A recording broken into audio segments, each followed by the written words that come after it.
नमस्कार साथियों, स्वागत है आपका आज के हमारे इस छोटे से वीडियो में।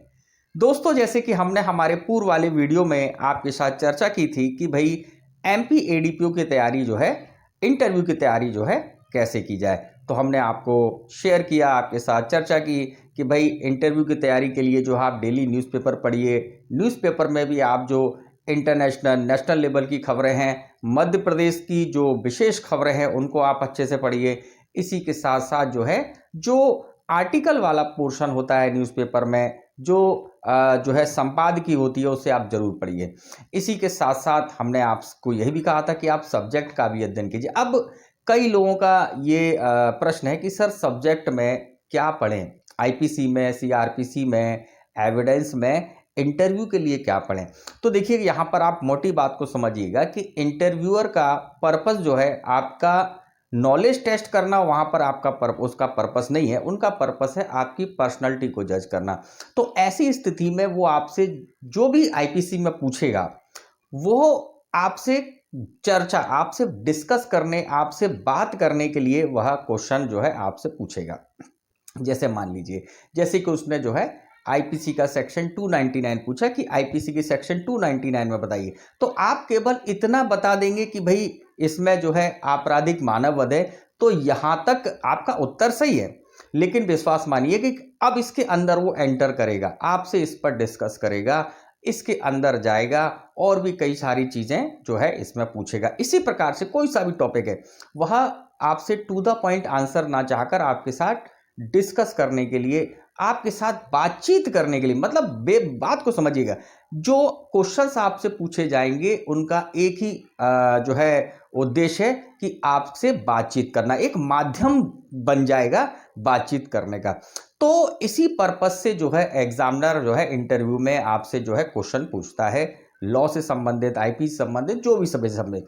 तो आज हम आपके साथ जो है ऐसे कुछ टॉपिक्स या उन सेक्शंस को आपके साथ शेयर कर रहे हैं जिन पर आपको जो है गहन अध्ययन करना है। और इन जो है अगर प्रीवियस ईयर्स के विभिन्न इंटरव्यूज के अगर हम देखें, कई लोगों के इंटरव्यू जिनसे हम लोगों की चर्चा हुई, तो उनके अनुभव या उनके बताए गए अगर पैटर्न को अगर हम समझें, तो कुछ ऐसे टॉपिक्स हैं जहां से जो है एग्जामिनर जो है क्वेश्चंस पूछते ही पूछते हैं। और एक बात बहुत ध्यान रखिएगा, जो मैं आपके साथ अभी टॉपिक्स को शेयर कर रहा हूं उनको तो आपको करना ही करना है अच्छे से।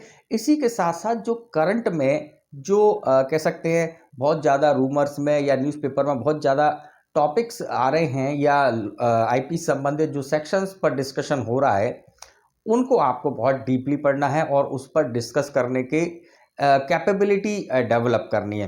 तो चलिएगा, अभी मैं आपके साथ शेयर करता हूं कि आईपीसी में जो है आपको क्या क्या पढ़ना है। अच्छा, ये जो क्लास वीडियो है, यह केवल एडीपीओ वाले इंटरव्यू के लिए नहीं है। इसमें जो है और जितनी भी परीक्षाएं होती हैं, है ना, जैसे कि सिविल जज का इंटरव्यू होगा और भी विभिन्न स्टेट जो है लॉ से रिलेटेड एग्जाम होंगी, अगर आईपीसी में पूछा जाता है, तो जो मैं आपके साथ शेयर कर रहा हूं, जो मैं आपसे अभी डिस्कस करूंगा, इन्हीं सब टॉपिक पर ही जो है इंटरव्यूअर क्वेश्चंस पूछते हैं नॉर्मली। वो बात अलग है कि अगर कोई विशेष जो है कोई सेक्शन या कोई टॉपिक अगर रूमर्स में है, तो वो अलग अपने को तैयार करना है। लेकिन नॉर्मली अपने को जो मैं आपके साथ अभी शेयर कर रहा हूं उनको आपको तैयार करना है। तो चलिएगा, देखते हैं आईपीसी में जो है कौन कौन से सेक्शंस, कौन कौन से टॉपिक जो है इंटरव्यू के पर्पस से हमें तैयार करने हैं। और ध्यान रखिएगा, इनको तैयार नॉर्मली ऐसे नहीं करना है कि सो एंड सो सेक्शन में ये दिया है और उसमें ये पनिशमेंट है, नहीं, या उसके एलिमेंट, उसमें आपको थोड़ा सा इतना अध्ययन करना है कि भाई आपसे जब उस टॉपिक पर बात हो तो आप जो है उस पर बात कर पाए, है ना, इतना अपने को पढ़ना है। तो चलिएगा, आपके साथ शेयर करते हैं। जैसे कि आप आईपीसी बियर एक्ट जो है अपने सामने रख लीजिए, और जो मैं टॉपिक्स आपको बता रहा हूं उसको आप टिक कर लें और उन पर गहन अध्ययन करें।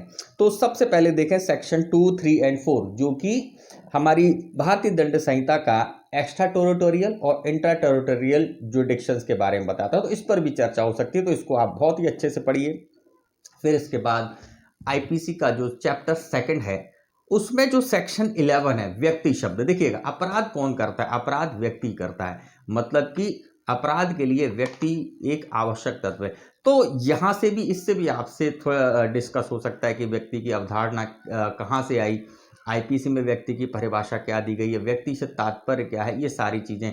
फिर सिटीजन्स कौन होते हैं, व्यक्ति और सिटीजन्स में, है ना, नागरिक और व्यक्ति में अंतर क्या है, ये सारी चीज़ें भी आपसे डिस्कस हो सकती हैं।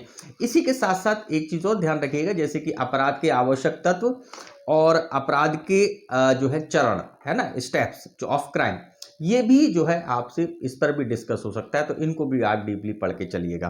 फिर इसके बाद आगे चलते हैं अपन आईपीसी में। तो इसके बाद आईपीसी में सेक्शन 21 जो कि लोक सेवकों के संबंध में प्रावधान करती है कि भाई लोक सेवक कौन होंगे, है ना। तो आपको इसके बारे में भी पता होना चाहिए कि लोक सेवक और क्या लोक सेवक जो है समस्त सरकारी सेवक लोक सेवक होते हैं या सभी लोक सेवक सरकारी सेवक होते हैं या नहीं होते, इसको थोड़ा सा आप देखिए, क्योंकि समस्त शासकीय कर्मचारी जो है लोक सेवक होते हैं, पर हर लोक सेवक शासकीय सेवक होना आवश्यक नहीं है, क्योंकि लोक सेवक के लिए सरकार के जो है गवर्नमेंट एम्प्लॉय के लिए, सरकारी शासकीय सेवक के लिए सरकार के द्वारा नियुक्ति जरूरी, लेकिन लोक सेवक में नियुक्ति जो है आवश्यक नहीं है, अपन देख चुके। तो आप इसको थोड़ा सा अच्छे से पढ़िएगा। फिर इसके बाद अगली सेक्शन है सेक्शन 24, 25, है ना, बेईमानी से कपट पूर्वक, है ना, सेक्शन 24, 25, 28 को भी आप अच्छे से पढ़िएगा, कूटकरण क्या होता है ना। और इसी के साथ साथ जो है इलेक्ट्रॉनिक जो अभिलेख हैं सेक्शन 29 है, क्योंकि आज का ज़माना इलेक्ट्रॉनिक का है, हर चीज़ इलेक्ट्रॉनिक है, इलेक्ट्रॉनिक एविडेंस, इलेक्ट्रॉनिक सारी चीज़ें, तो इसको भी आप थोड़ा अच्छे से पढ़िएगा, इस पर भी जो है डिस्कशन हो सकता है। फिर इसके बाद सेक्शन 34, सेक्शन 34 जो है कॉमन इंटेंशन की बात करती है, और इसी के साथ साथ जब आप सेक्शन 34 पढ़ें तो सेक्शन 149 को भी साथ में पढ़िएगा, और इनमें अंतर को भी ढंग से देखिएगा कि सामान्य आशय और सामान्य उद्देश्य में अंतर क्या है। बहुत ही कह सकते हैं कि फेवरेट क्वेश्चन है, इंटरव्यूअर के बहुत सारे इंटरव्यूज में रेगुलरली पूछते हैं, इस पर डिस्कशन भी बहुत अच्छा होता है, तो आप इसको अच्छे से जो है इंटरव्यू के लिए तैयार कीजिएगा, बहुत डीपली इसमें अध्ययन करिएगा।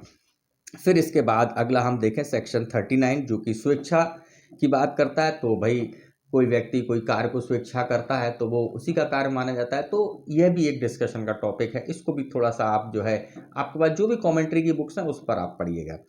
फिर इसके बाद जो है जो सबसे लास्ट में आप सेक्शन देखिएगा चैप्टर सेकंड में, सेक्शन 52 गुड फेथ और सेक्शन 52A हार्बर तो खैर चलो ठीक है, लेकिन सेक्शन 52 जो है गुड फेथ, ये डिस्कशन का टॉपिक बनता है, तो इस पर भी आपको गहन अध्ययन करना है।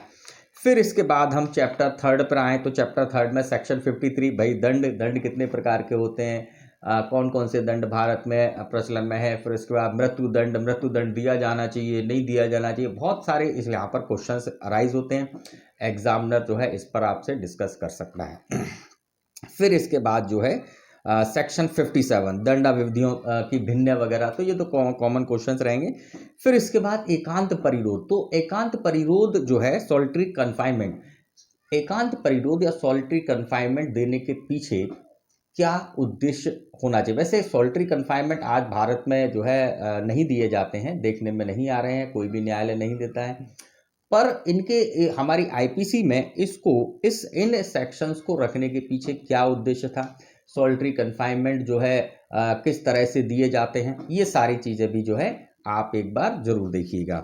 फिर इसके बाद अगर हम देखें साधारण अपवाद वाला चैप्टर, जनरल एक्सप्लेनेशंस वाला चैप्टर, सेक्शन 76 से 106, पूरा के पूरा चैप्टर इंपॉर्टेंट है, इसमें तो कुछ भी नहीं कर सकते हैं, आपको पूरी सभी सेक्शंस को बहुत बारीकी से और बहुत अच्छे से, डिस्कशन का बहुत सारा कंटेंट है यहाँ पर, आपसे आराम से जो है चर्चा करने के लिए पर्याप्त इसमें जो है प्रोविजंस दिए गए, और बहुत हद तक आप जो है राइट टू प्राइवेट डिफेंस वाले जो सेक्शंस हैं उनको तो बहुत ही अच्छे से सेक्शन 96 से लेकर 106 तक बहुत डीप में पढ़िएगा, और कह सकते हैं कि अच्छे से कि आपसे डिस्कशन, आपसे बातचीत करें, डिस्कशन भी नहीं बातचीत करें, तो आप उनसे बातचीत कर पाए। और चीज़ ध्यान रखिएगा कि अगर आपको किसी क्वेश्चन का आंसर नहीं आता है, सॉरी बोलने में कोई बुराई नहीं है, सॉरी बोल के बाहर निकल जाना गलत। अब जिस चीज़ पर आपको पता नहीं है, जिस चीज़ में आप कंफर्म नहीं है, उस पर डिस्कस करते हुए आगे बढ़ोगे तो अपने पैर पर कुल्हाड़ी मारोगे। अपन क्या करें, किसी चीज़ पर अपन को नहीं मालूम है, अपनों को जानकारी नहीं है, तो सीधे ना बोले सर बहुत याद नहीं आ रहा है अभी, मैं इसमें अभी जो है क्लियर वो नहीं हो पा रहा, तो आप इस तरह से उस क्वेश्चन से अपने आप को बाहर निकाल लो। बहुत समझदारी है। लेकिन ना याद होते हुए, ना पढ़े हुए अगर आप घुसोगे तो ध्यान रखिएगा, आपकी जितनी उम्र है उतना उनका अनुभव है जो इंटरव्यू ले रहे हैं, आपको घसीट लेंगे और फिर आपका इंटरव्यू खराब हो जाएगा। तो सॉरी बोलो, अपने आप को कभी भी इंटरव्यू बोर्ड में अपने आप को जो है सुपीरियर बताने की कोशिश ना करो। आप इंटरव्यू बोर्ड वाले या इंटरव्यू जो ले रहे हैं उनसे आप बहुत कह सकते हैं आपकी आयु बहुत कम है, एक्सपीरियंस बहुत कम है। तो मैंने क्या बोला, जितनी आपकी आयु है उतना उनका अनुभव है, तो उनसे आप नहीं जीत पाएंगे। तो नहीं आता है सॉरी बोल दीजिए। कई जगह ऐसे जो है पॉइंट कह सकते हैं कि जो है मौके आएंगे जहां पर आपको सॉरी बोलना होगा, और एग्जामिनर भी चाहता है कि आप सॉरी बोलिए, क्योंकि यह भी आपकी पर्सनैलिटी का भाग है। ठीक है, तो ये सारी चीज़ें फिर अपन आगे देखते हैं। देखिए अब इसके बाद जो अगला टॉपिक है चैप्टर 5, जो कि किसी बात का दुष्प्रयोग, मतलब कि अबेटमेंट, अबेटर, है ना, इनको भी जो है ना, इसमें आप पनिशमेंट आपको याद होना हो इससे कोई फर्क नहीं पड़ेगा, लेकिन आपको अबेटर कौन होता है, अबेटमेंट क्या होता है, इसके कंटेंट अच्छे से याद होनी चाहिए, जिससे कि उस पर एग्जामिनर डिस्कस कर पाए। फिर इसके बाद आपराधिक षड्यंत्र, ये भी टॉपिक जो है डिस्कशन का विषय है। इसके पीछे भाई अंग्रेज़ों के ज़माने की आईपीसी है। अंग्रेज़ों ने किस उद्देश्य से इस सेक्शन को हमारी आईपीसी में रखा था, क्या पर्पस था, और आज जो है ये सेक्शन कितनी सार्थक है, क्या इसको आईपीसी से हटा देना चाहिए, है ना। तो इन सब पॉइंट्स पर जो है आप इसको अच्छे से अध्ययन करिएगा। फिर इसके बाद देखें अपन चैप्टर 6 में, तो सेक्शन 121, जैसे कि आप सभी को पता है कि भाई डेथ पेनल्टी वाली सेक्शंस हैं। मित्रों सेक्शन 121 के बाद सेक्शन 124A जो कि राजद्रोह की बात करती है, और आपको पता ही है कि राजद्रोह से संबंधित सेक्शन 124A जो है ये हमेशा ही डिस्प्यूट में रही है। ऑनरेबल सुप्रीम कोर्ट में भी जो है इस पर कई बार जो है डायरेक्शन दिए गए हैं कि राजनेता या जो लीडिंग पार्टीज होती हैं वो ऐसे लोगों को जो कि ऐसी पार्टीज का विरोध करती हैं, गवर्नमेंट का जो है कह सकते हैं कि विरोध करती हैं, उनको जो है राजद्रोह के केस में जो है फंसा दिया जाता है, या राजद्रोह के केस में जो है उनके ऊपर कार्रवाई कर दी जाती है। तो इसके लिए ऑनरेबल सुप्रीम कोर्ट ने जो है कई बार डायरेक्शन दिए हैं, और इसमें एफआईआर जो है रजिस्टर करने के लिए भी रिस्ट्रिक्शन लगा रखे हैं। तो इसको आप देखिएगा, जो है इम्पॉर्टेंट सेक्शन है। फिर इसके बाद आइएगा अगला जो सेक्शन है सेक्शन 141, जो कि विधि विरुद्ध जमाव के बारे में, कि भाई कोई जमाव जो है विधि विरुद्ध कब होगा, कब जो है क्या कोई जमाव जो है विधिपूर्ण होते हुए बाद में विधि विरुद्ध हो सकता है, तो कब हो सकता है, कब कोई जमाव विधिपूर्ण होता है, कब विधि विरुद्ध होता है, और जो है कोई सदस्य जो विधि विरुद्ध जमाव का जो है सदस्य है, तो उसके ऊपर किस तरह से ये सेक्शन है। तो ये जो है आप अच्छे से देखिएगा। फिर इसके बाद सेक्शन अगली सेक्शन पे आ जाए, सेक्शन 149 है ना, एक और है बलवा, है ना। बलवा को भी देखिएगा कि बलवा कब जो है विधि विरुद्ध जमाव जो है बलवा में क्रिएट हो जाता है। फिर इसके बाद सेक्शन 149, तो जैसे कि मैंने आपको सेक्शन 34 के साथ बताया कि सेक्शन 34 प्लस 149 एक साथ पढ़िए, और इसमें डिफरेंस जो है अच्छे से करिएगा, एग्जाम में डिस्कस करने के लिए बहुत अच्छी सेक्शन है, बहुत अच्छा टॉपिक है। फिर इसके बाद अपन देखें अगला जो सेक्शन है वो है दंगा, कि दंगा कब माना जाता है, तो इसके भी क्या एलिमेंट है, ध्यान से पढ़िएगा। और फिर इसके बाद जो है अगला टॉपिक पे आइएगा, फिर है चैप्टर 11 में। चैप्टर 11 में देखिएगा मिथ्य साक्ष्य देना, मिथ्य साक्ष्य गणना। बेसिकली इसमें अंतर पर जो है डिस्कशन होता है, तो अंतर आप अच्छे से पढ़कर जाइएगा। आपसे चर्चा की जा सकती है कि भाई मिथ्य साक्ष्य देना, मिथ्य साक्ष्य गणना क्या है, इसमें अंतर क्या क्या है ना। तो इस पर आप अच्छे से देखिएगा। और इसी के साथ साथ हम आगे चलें, तो इसके बाद आइएगा अगली सेक्शन सेक्शन 299 एंड 300, आपराधिक मानववध और हत्या। अंतर इसमें अपने को जरूर देखना है। रेक्स वर्सेस गोविंदा का केस और भी कई सारे केसेस जो है इसमें देखने लायक हैं, और इस पर कई एग्ज़ाम में जो है पूछा गया है, और बहुत ही अच्छा टॉपिक है जिस पर एग्जामिनर जो है डिस्कस करते ही करते हैं। इसके बाद जो है सेक्शन 303 विद केस लॉज, 303 को केस लॉज के साथ, कि भाई धारा 303 को जो है असंवैधानिक घोषित किया हुआ, जैसे कि आप सबको पता है कौन सा केस था, है ना, तो वो आप देखिएगा। फिर इसके बाद देखिएगा धारा 304B दहेज मृत्यु बहुत इंपॉर्टेंट सेक्शन है और विशेष रूप से महिलाओं के लिए, महिलाओं से ये क्वेश्चंस जो है इस पर चर्चा होती है कि दहेज मृत्यु से आप क्या समझते हैं, भारतीय दंड संहिता में कहाँ परिभाषित है, इसके मुख्य तत्व क्या हैं, इसमें जो है कितना पनिशमेंट दिया जा सकता है, आज के समय में जो है क्या ये सेक्शन में जो कार्रवाई हो रही है वो सही है, मतलब कई सारे क्वेश्चन यहाँ पर डिस्कशन का। तो आप इसका कमेंट्रीज अच्छे से पढ़िएगा, विशेषकर महिला है ना। अभी मैं आपको बताते चलूँगा, महिलाओं से मोस्ट ऑफ जो है ऐसे सेक्शन पर ही चर्चा होती है जो महिलाओं से संबंधित है। फिर इसके बाद देखिएगा अगला जो सेक्शन है सेक्शन 309 आत्महत्या का प्रयत्न। तो ये सेक्शन बहुत इंपॉर्टेंट है। ऑनरेबल सुप्रीम कोर्ट में कई बार चैलेंज हुई है कि इसको अनकॉन्स्टिट्यूशनल डिक्लेयर कर देना चाहिए, क्योंकि आर्टिकल वो कहते हैं तो आर्टिकल 21 जीने का अधिकार देता है, तो उसमें गरिमापूर्ण जीवन जीने का अधिकार देता है, तो उसमें मृत्यु का अधिकार भी शामिल है। तो जो है इसको कई बार अनकॉन्स्टिट्यूशनल डिक्लेयर कराने के लिए जो है इस पिटीशंस लगी हैं, PIL लगी है, तो पर ये कॉन्स्टिट्यूशनल है। तो आप इसको भी देखिएगा, केस लॉज भी देखिएगा और क्वेश्चन पूछे जा सकते हैं। फिर इसके बाद सेक्शन 390 320 उपाधि घोर उपाधि, इसमें अंतर, और इसको भी आप अच्छे से देखें। फिर इसके बाद आइएगा सदोष अवरोध सदोष परिरोध, इसमें भी अंतर अपने को ध्यान रखना है। फिर इसके बाद आपराधिक बल और हमला, इसमें थोड़ा सा अच्छे से देखिएगा आपराधिक बल और हमले में क्या अंतर है, आपराधिक बल कब कोई बल आपराधिक बल कहा जाएगा, है ना, सारी चीज़ें। और फिर इसके बाद जो है सेक्शन 354 354A महिलाओं को विशेषकर याद रखनी चाहिए, कई बार जो है एग्जामिनर इस पर चर्चा करेगा। तो महिलाओं से संबंधित धारा है सेक्शन 354 354A, अच्छे से देखिए, कमेंट्री विद कमेंट्री देखिएगा। फिर इसके बाद दृष्टचरिता वाले सेक्शन 354C 354D पीछा करना स्टॉकिंग, है ना। तो महिलाओं को जो है अधिकार की बात है, अगर कोई व्यक्ति महिला का पीछा करता है तो सेक्शन 354D लगेगी। कब कब लगेगी, कौन कौन से एक्ट जो है इसके अंतर्गत आएंगे, कौन से नहीं आएंगे, अच्छे से इस पर जो है महिलाएं या लड़कियां जो हैं अच्छे से इसको देखें। फिर इसके बाद किडनैपिंग एब्डक्शन, इसमें अंतर। फिर इसके बाद rape section 375 with case laws, क्योंकि आपको मालूम है अभी हाल ही में, है ना, ऑनरेबल सुप्रीम कोर्ट ने इस सेक्शन में कुछ चीज़ को अनकॉन्स्टिट्यूशनल डिक्लेयर कर चेंज किया है। तो आयु है कौन सी है वो मैं नहीं बताऊंगा, कौन सा केस है ये भी आप ध्यान रखना, और किस आयु को क्या चेंज किया है। उसी के साथ साथ जो है पॉक्सको एक्ट जो है ना, प्रोटेक्शन ऑफ जो है बालकों का संरक्षण अधिनियम, उसमें भी चेंजेस हुए। तो इसको भी जो है आपके सिलेबस का विषय है वो, है ना, तो उसको जो आपको बताऊंगा उसमें क्या क्या पूछेंगे, तो वहाँ पर मैं आपको केस लॉ भी बताऊंगा। तो रेप वाली सेक्शन 375 अच्छे से पढ़ने वाली है, ध्यान से पढ़िएगा। फिर इसके बाद हम देखें इसमें गैंग रेप वाली सेक्शन 376D।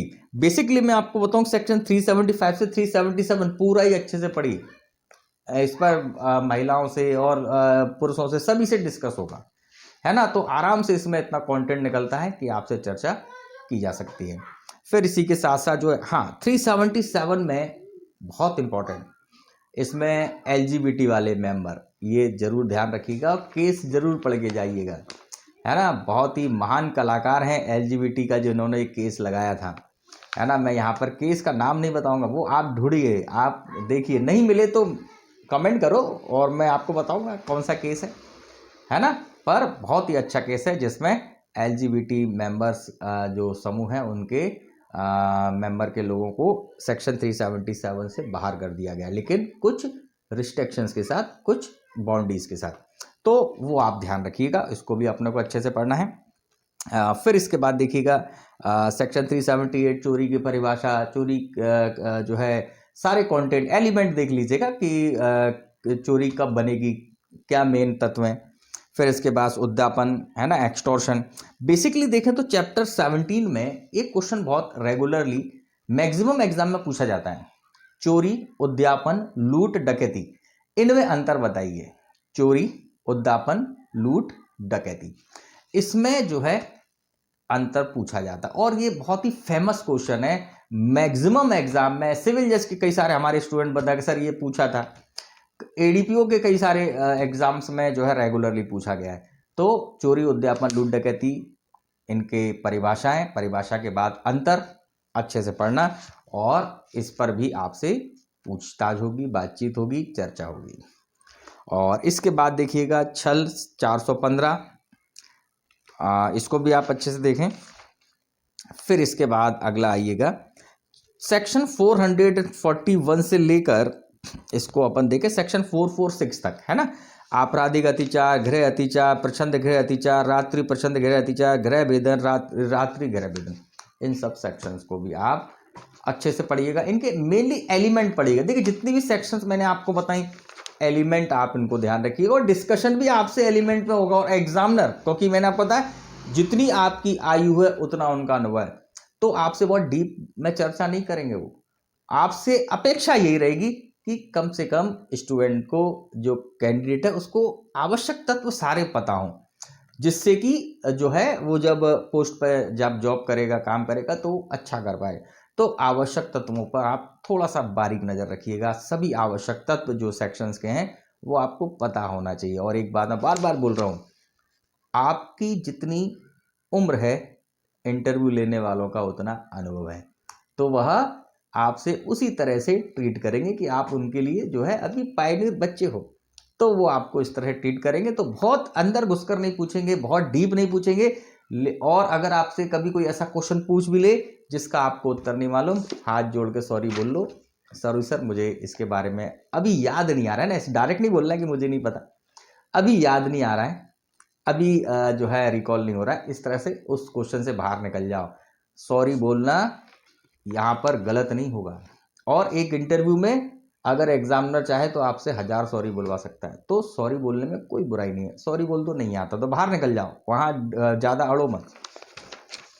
फिर इसके बाद आइएगा आगे, अपन देखें जार कर्म, एडल्ट्री, है ना। अब ये सेक्शन भी जो है अनकॉन्स्टिट्यूशनल डिक्लेयर करी है, तो किस केस में करी है, और अगर कोई व्यक्ति जार कर्म करता है तो उस व्यक्ति के विवाह पर उसका क्या, या विवाह से एक जो भी इसमें ऑनरेबल सुप्रीम कोर्ट ने कहा है वो केस के साथ अब देखिएगा सेक्शन 497, सेक्शन 497, इसको भी आप अच्छे से देखें। यहाँ से भी जो है आपसे पूछा जा सकता है। फिर इसके बाद सेक्शन 498A बहुत इंपॉर्टेंट है महिलाओं के लिए, तो बहुत ही ज़्यादा इंपॉर्टेंट। मतलब 498 तो आपको देख के जाना है, और अच्छे सारे कंटेंट देख के जाना है, एलिमेंट देख के जाना है। ऑनरेबल सुप्रीम कोर्ट ने अगर कुछ विशेष कहा है वो भी देख के जाना है। महिलाओं से पूछेगा, इस पर चर्चा होगी। फिर इसके बाद मानहानि, तो मानहानि का अपराध सेक्शन 499 जो है परिभाषा करती है। तो कब मानहानि बनेगी, जैसे कि आपको मालूम है मानहानि जो है 2 प्रकार से होती है, मौखिक और लिखित, सेल्डर और लाइबल। इनमें अंतर तो खैर बहुत कॉमन है, लेकिन भारत में ये क्या दोनों रूप में पनिशेबल है या किस रूप में है। और क्योंकि जैसे कि आपको मालूम है कि मानहानि के मामलों में FIR नहीं होती, इसमें जो है केवल कंप्लेंट दायर होगी। तो इसको भी आप अच्छे से पढ़िए, यहाँ से भी क्वेश्चन आएगा। फिर इसके बाद सेक्शन 511 प्रयत्न, ये सारी चीज़ें जो हैं IPC में आपको किसी भी इंटरव्यू के लिए, ADPO का इंटरव्यू हो, सिविल जज का इंटरव्यू हो, और भी किसी एग्जाम का इंटरव्यू देने के लिए आप जा रहे हो जिसमें IPC है, ये सारे क्वेश्चन जो है इन सेक्शन से आपसे पूछेंगे। और वही मैंने कहा कि बहुत ज़्यादा आपसे अपेक्षाएं नहीं की जाती हैं डीप में जाने की, लेकिन कॉमनली इतना आपको पता हो, इतनी आपको जानकारी हो कि आप उनसे उस पर जो है चर्चा कर पाएँ। लेकिन अगर आप किसी चीज़ के बारे में जानकारी नहीं रखते हैं, बाहर निकल जाना, हाथ जोड़ के माफ़ी मांग लेना, सॉरी बोल देना बेहतर होता है, बजाय उस पर ना जानते हुए आगे बढ़ना। ठीक है, तो ये सारी चीज़ें हैं और इसको आप देखिएगा।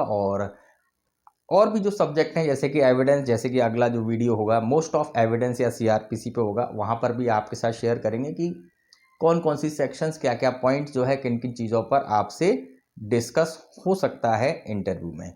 तो आपको ये वीडियो कैसा लगा, अच्छा लगा हो तो लाइक कर देना, अगर अच्छा नहीं लगा हो तो कमेंट बॉक्स में कमेंट कर देना कि सर ये थोड़ी सी समस्या है। और अगर आप हमारे इस चैनल पर नए हैं ना, तो आप सब्सक्राइब जरूर कर लें, क्योंकि लॉ से रिलेटेड वीडियो जो है, एग्ज़ाम से रिलेटेड, लॉ रिलेटेड एग्ज़ाम से रिलेटेड वीडियो जो है हम टाइम टू टाइम लाते रहते हैं। और अगर आप नए हैं तो आप सब्सक्राइब जरूर कर लें, और सब्सक्राइब कर लिया तो बेल आइकॉन बटन दबा दें, और तीसरा अपने दोस्तों के साथ शेयर भी करें, है ना। और भी कई सारे आपके मित्र जो जुडिशल्स एग्ज़ाम की, एडीपीओ की तैयारी कर रहे होंगे, उनका भी इससे थोड़ा बहुत जो है उनको बेनिफिट हो जाएगा।